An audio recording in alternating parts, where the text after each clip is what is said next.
En Guadeloupe, 82% des émissions de gaz à effet de serre sont dues à la production d'électricité et au secteur des transports.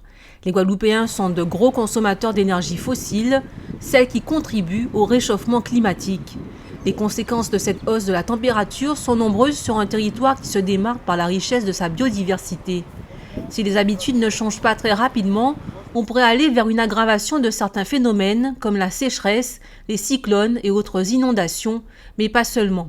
L'une des conséquences serait en fait la submersion marine, puisque nous sommes sur un territoire insulaire, donc, et en plus de petite taille, donc les côtes sont de plus en plus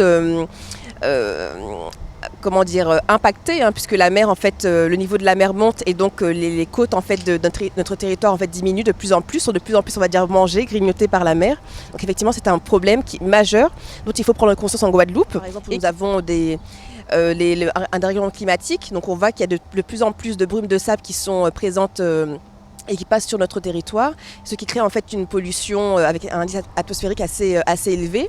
Donc voici l'une des conséquences aussi du réchauffement climatique, donc tout un dérèglement en fait qui se constate dans le monde entier. Parmi les autres effets observables, il y a le bouleversement des écosystèmes avec l'apparition d'espèces invasives, notamment le poisson-lion dans nos eaux.